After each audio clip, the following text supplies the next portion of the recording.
Hello friends, welcome back to my YouTube channel. Let's code them up. I am Megha and in this video we will be exploring the various data types in Swift.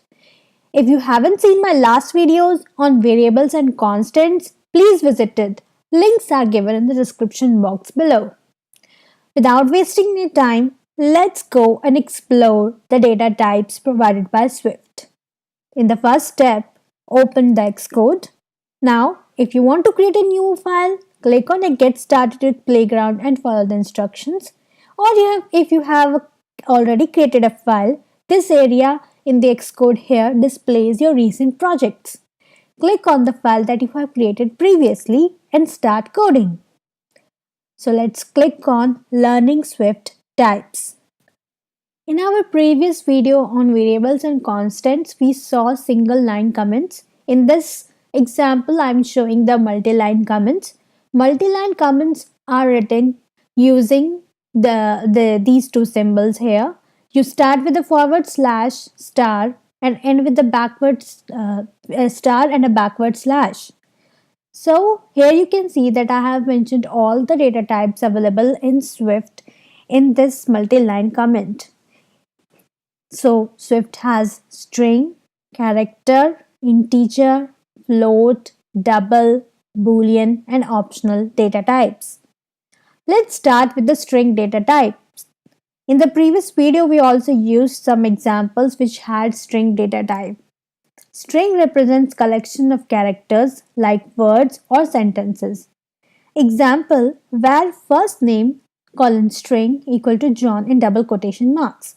Here, this variable first name is of type string, and if we print the first name, we get the value John printed. Characters represents only single characters. For example, A, B, C, D, I, E, F, G, H, 1 to 3, etc.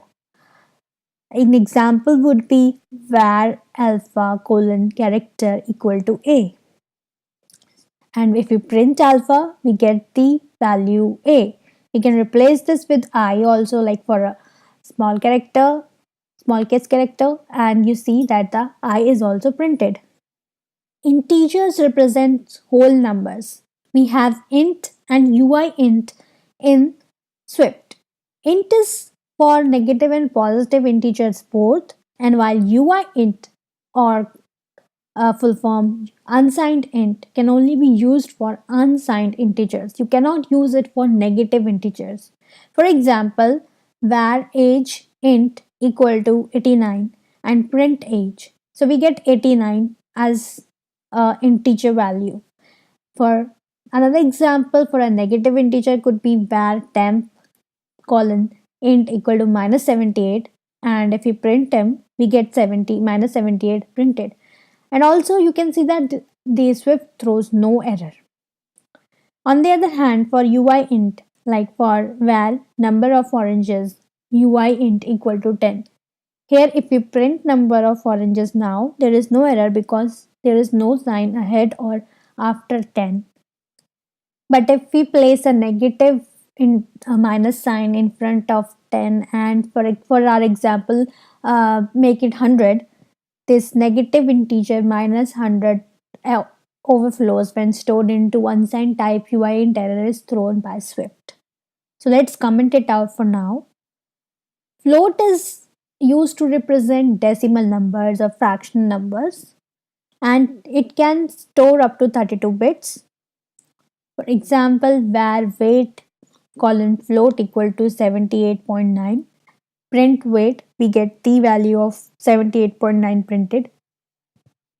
Double on the other hand also represents decimal numbers, but it can store up to 64 bits. It gives a more higher level of precision.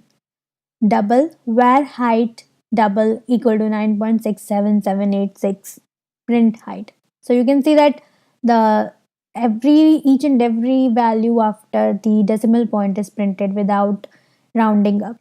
Another data type is boolean, and boolean is used for storing value of true or false. And an example can be var light bool equal to true and print light true is printed. The value of light could be false also. There is also an optional data type present in Swift, which we will be discussing in our next video. Swift is also a type safe language. It means you cannot assign a value of different type to a variable defined with some other type. For example, if var date of birth like DOB colon int equal to 14. DOB is a integer type variable. But if we try to assign a string to this DOB, what will happen? Let's say DOB equal to hello, my date of birth is in double quotation mark.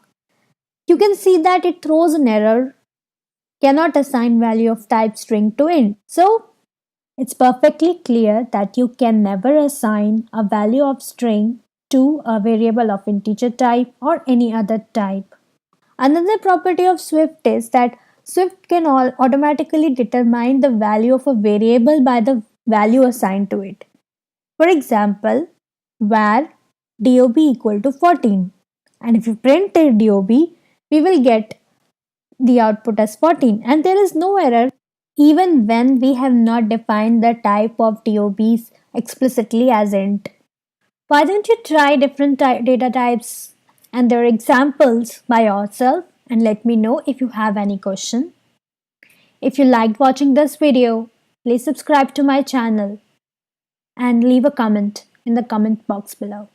Thank you.